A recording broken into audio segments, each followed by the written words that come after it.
Hello everyone and welcome back to another video. Today we're going to be talking about 5 things you didn't know about Age of Empires 4. These things might not be the most impactful to every single game you play, but they're nice to know and they could come up in niche situations, some of them being more practical than others. It's possible you know some of the things on the list, but I'm sure with a list of 5 there's going to be at least one thing you didn't know about, and it should be interesting for you guys to check them out. Starting off at number 5, we've got the Knight Charge Attack. A lot of guys will obviously know what the Knight Charge Attack is, but some of you guys don't know the functionality that you can get with it and to what extent it could be abused. Basically, for those who don't know, the knights, when they first engage into combat, they can do their charge attack, which lets them gain more movement speed and do extra damage on their first hit when interacting, or when attacking rather, an enemy unit. You can do this by right-clicking an enemy unit or attack moving forward. It doesn't work on buildings because they switch to their torch. The Knight Charge Attack has a cooldown of around 10 seconds, I think. I don't know the exact number, maybe someone in the comments can correct me on that if I'm wrong. So once they do charge, you will obviously be engaged in combat again, but if you do decide to run away and run back in 10 seconds later, you will trigger the charge again. Where this is important is mainly when you're chasing down an enemy unit. Remember, we said that the knight gets movement speed. Let's say you're French versus French and you're up against someone who's healing as well, and your royal knight is healing, but his royal knight is quite low, so you're trying to chase him home. However, you can never catch up to him regularly. What you need to do is trigger the charge attack on repeat every time it's up. You do this by right-clicking him from a distance of a few tiles away. You gotta get the sweet spot right for the knight to trigger the charge attack. When it's up and you're too close to your target, it won't charge. It needs time to build up that charge, so you need to be a few tiles from your opponent. If done this correctly, you can completely chase him across the map and kill him before he has time to heal up. It's a very, very tricky thing to do, but once you nail it, it's gonna be pretty easy and net you a lot of free kills when they run away with their weak knights to heal them up. Alright, so number 4 on the list, we've got the House of Wisdom. For those who don't know, Abbasid have only one landmark. Well, 2, I should say. They're capital TC and then one landmark, which is the House of Wisdom. However, the House of Wisdom has 4 wings, which act like landmarks and help you advance ages. However, it could be really difficult to tell which wing your opponent is taking, and when you consider a regular civilization like English, you can easily tell if they're taking the town center in age 3 or the keep landmark. If they go to the King's Palace or the White Tower, it's very obvious to tell, and you can just scout it and figure out exactly what the strategy is. For Abbasid though, it could be a little bit tricky because they only have the House of Wisdom, and at first glance you may not know what wing they're taking and what strategy they want to commit to. However, there's actually a way to tell which wing they're taking simply by looking at the House of Wisdom and the keystones or the pictures of each economic wing when you look at the text.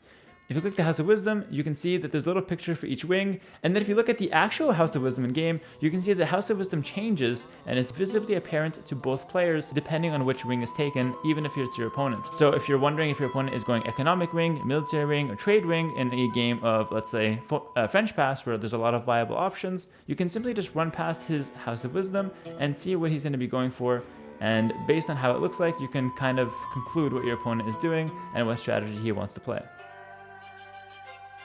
Alright, next up we've got arrow retargeting. This is only for buildings, and it's a very interesting thing that I'm actually not sure if it's a bug or not, but it's important to know nonetheless.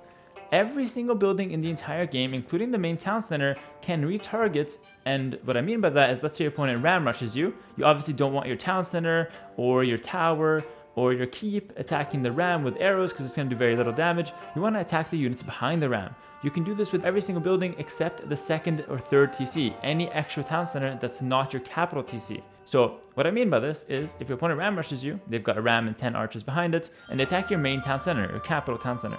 You can easily click the town center with 10 villagers or 20 villagers garrisoned within it, and right-click your opponent's archers, and the town center will target the archers instead of the ram that came first.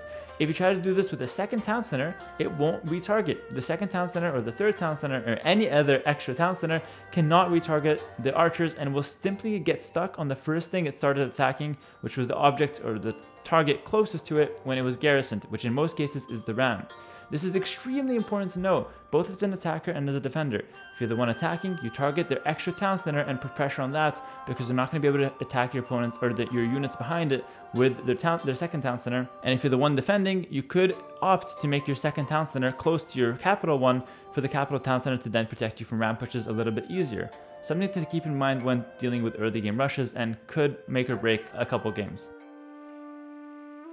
Alright, at number 2, we've got the attack round of the Mangonel. For those who don't know, the Mangonel works a little bit like Ballistics works like in Age of Empires 2, where if an army is moving and you right-click them with your Mangonel, The Mangonel's trajectory shot, like the Mangonel shot's trajectory, will follow the target as they move. So if they are moving one way, the Mangonel shot will shoot in the direction that they're going, and it will kind of meet them at their destination or cut them off and land the shot. If they instead walk one way, then your Mangonel shoots, and then they quickly switch another way, your Mangonel shot will miss. To counter that, you can use the attack ground of the Mangonel and predict if they will move back. You can just attack ground to where you think they're going to move back, and if they try that same strategy that would normally dodge the Mangonel shots, this time they're going to get hit with the attack ground, and you're going to feel like a genius that just outplayed a very skilled micro player. So keep that in mind when dealing with the micro nerd who's trying to outplay your Mangonels. We don't want to let him outplay our broken units. We want our broken units to beat absolutely everything, so we don't have to use our brain and think about anything else. It's amazing. All right, on to number 1 here. We've got passing sheep from one scout to the next. This is extremely important in almost every single game you played, and why I put it at number 1 in my list. If you guys don't know this, it's extremely important that you pay close attention, because it's going to save you a lot of scouting time and let you be more efficient in every single early game. If you guys don't know, you can make a scout from the town center, so every single civilization can get access to multiple scouts in early game, and this can be really good to get more sheep and quicker exploration.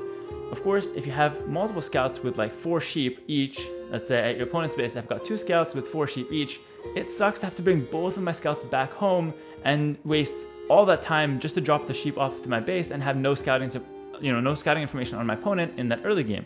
What I should do instead is use the sheep passing tool that lets me take all 4 sheep from one scout and send them to the next. So now I have one scout with 8 sheep, and the other scout is free to just scout, and he's got no sheep under him, so I'm not being inefficient and keeping the sheep away from my villagers, and rather still getting all the sheep and scouting my opponent constantly with one of the scouts doing each respective role.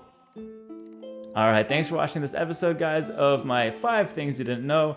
I'm really committed to making content for both Age of Empires 4 and Age of Empires 2 that's both interesting to watch and, might teach you a thing or two as well about how to be a little bit more efficient with your gameplay. If there's anything you want me to cover, both in, in either game, do let me know in the comments, and I'd be more than happy to cover it if I like the topic. Thanks for watching, guys, and I'll see you next time.